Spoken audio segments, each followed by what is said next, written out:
let's get into the program because I'm going to try to help some people, some innocent victims that appeared on this program. I'm going to give some advice to them, the wrestlers, the poor beleaguered wrestlers, that maybe they can take under advisement since this program's not doing anything for them. And I'm going to try not to just scream and chew nails for 2 hours.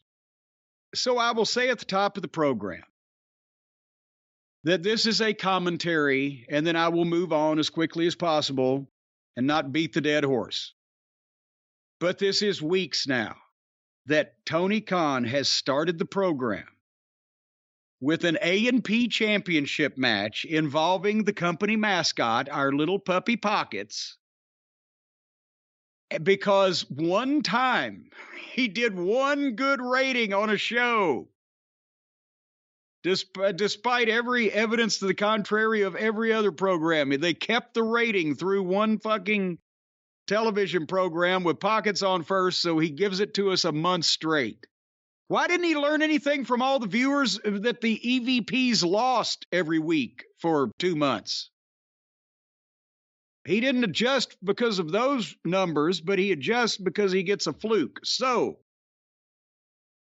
the opening match was Pockets and Jay Lethal, and it's not just sad, it's a shame that Jay Lethal, with the talent and experience, the qualities that he brings to the table as a wrestler, as an employee, as a person, that he doesn't have the WWE after him for a big contract. I was surprised we were able to sign him in Ring of Honor in 2012. TNA was fucking foolish enough to let his contract go. And I couldn't believe they didn't want him then. And it's a shame the only other national TV option is a company that has no idea how to use him, and he's reduced to having to cooperate with and getting stunk up by the company mascot. It's embarrassing to the wrestling business in general, Tony's fixation with this fucking guy. But now it's criminal misuse of good talent that has to go along with this.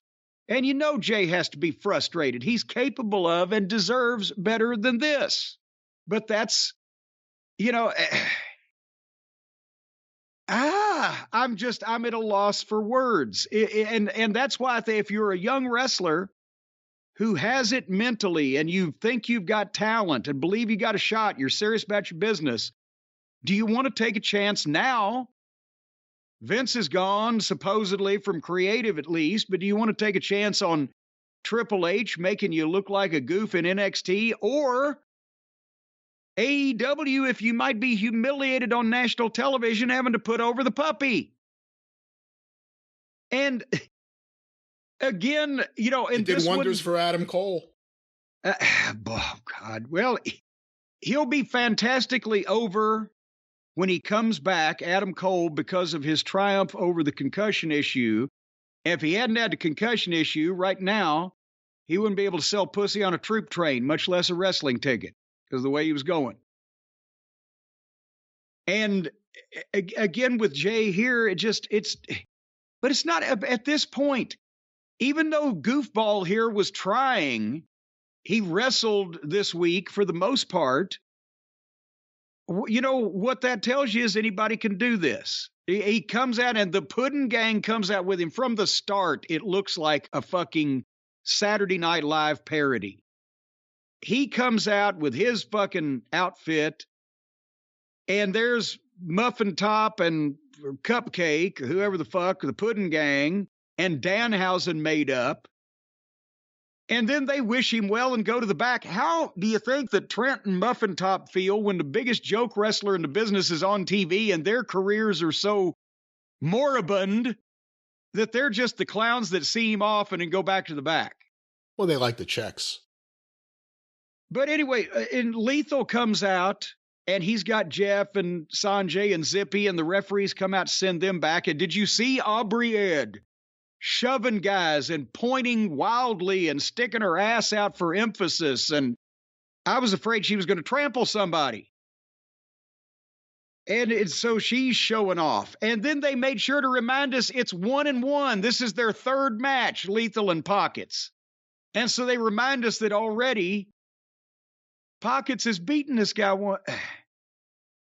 And the announcer, by the way, did you hear when the announcer audio got piped into the arena and everybody would shit themselves? And oh my God, what the fuck? That was the highlight of the show. Did I hear that? That was the best part of this entire program.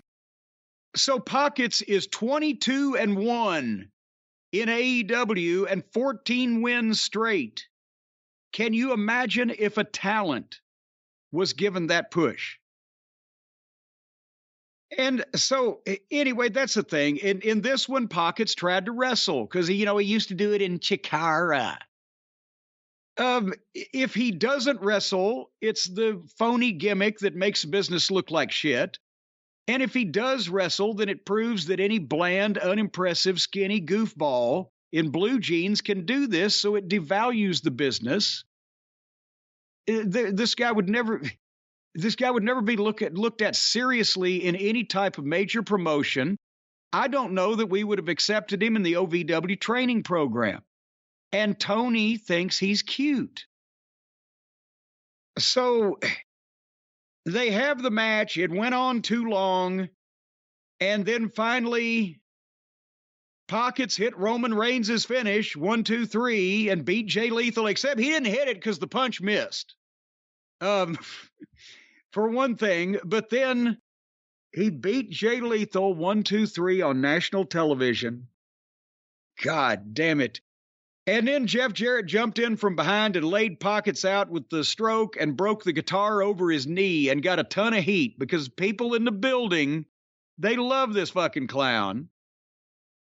But we were 22 minutes into this program by the time that was done. And unfortunately, it will be announced later on that next week, and we'll get to what Tony said and how he said it, but next week it's going to be Jeff versus Pockets.